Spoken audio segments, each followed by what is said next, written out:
અંકલેશ્વર તાલુકાના ખરોડ, ભાદી અને કોસંબડી તરફ જતા માર્ગ પર દીપડો વારંવાર નજરે પડતા ગ્રામજનોમાં ભય ફેલાયો હતો. રાત્રિના ખેતર તરફ જતા ખેડૂતોમાં ભય વધતા ખરોડ ગ્રામજનો દ્વારા ખરોડ ગામની સીમમાં આવેલ બનિયા વગામાં દીપડો નજરે પડ્યો હતો.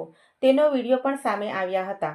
આ અંગે અંકલેશ્વર વન વિભાગના આરએફઓ ડીવી ડામોરની સૂચના અને માર્ગદર્શન હેઠળ વન વિભાગ, પાનોલી વનપાલ આર.કે. ત્રિવેદી અને ગામના યુવાનોએ દીપડાને ઝડપી લેવા પાંજરું ગોઠવ્યું હતું. કોસંબડીથી ભાદી ગામની સીમના રસ્તા પર દેખાયો હતો ફફડાટ ફેલાયો છે.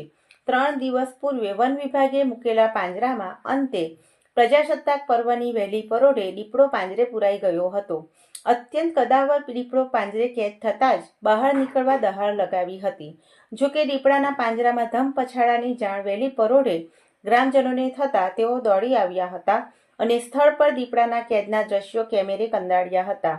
તો વન વિભાગને જાણ કરવામાં આવતા સ્ટાફ સ્થળ પર દોડી આવ્યો હતો અને દીપડાના પાંજરા સુરક્ષિત રીતે શાલીમાર નર્સરી ખાતે લઈ ગયા હતા, જ્યાં માઇક્રોચિપ સાથે ટ્રેકિંગ ચિપ લગાવી તેની આરોગ્ય ચકાસણી કરી સુરક્ષિત વન્ય વિસ્તારમાં મુક્ત કરવા માટેની વન વિભાગે કવાયત શરૂ કરી હતી.